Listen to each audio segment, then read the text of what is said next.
Greetings, ladies and gentlemen. I am Oscar from the Health Society of our school. Today I will be talking about organ donation. I will start by a real life story about a Hong Kong teenager named Luo Man. He had his liver transplanted when he was only 10 years old, and 9 years later he joined the World Transplant Games at Bangkok in 2009.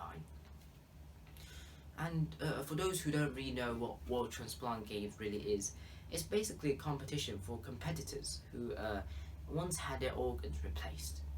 And back to Lawman, he achieved a gold and a bronze medal in a competition when he was the youngest among all Hong Kong representatives.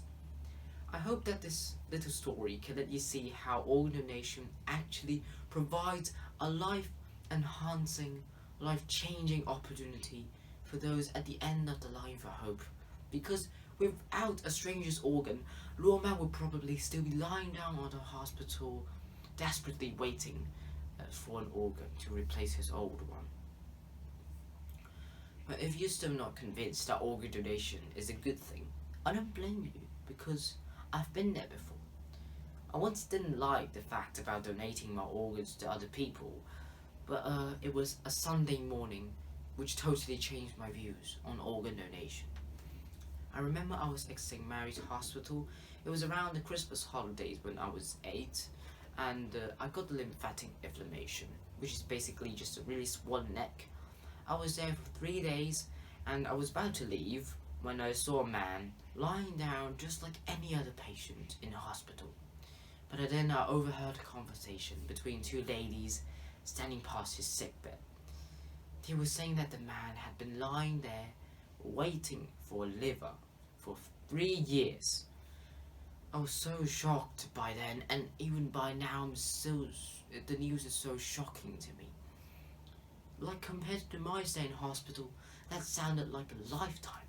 And it was by then, in this speech, when I've done a little bit of research, that I know that there are 2,000 patients waiting for an organ every day in Hong Kong.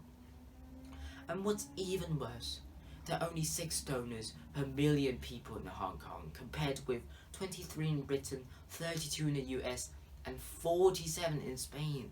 Therefore, we can see how organ donation is such an urgent matter in Hong Kong. And this is basically the main reason why you really should be an organ donor. But how do you be one, you might be asking? Well, there are 2 methods. The first one is the centralized organ donation register, where you can do the registration work online. The second one is the traditional organ donation card, where you have to get the card at distribution points all around Hong Kong, and you have to carry the card at all times. But either way, it serves the same purpose, to save more lives.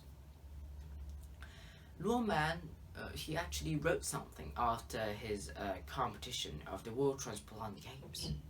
He said, "The difference between us and other competitors is that we can better cherish our lives, because we have other people's lives inside us." Some will actually say that organ donation is a heroic act, and that being an organ donor makes you a hero. But I don't think like that. I just want kindness to be spread. I just want lives to be treasured, just like the example of a Luo Man's story. And I hope you all share the same spirit with me by being an organ donor.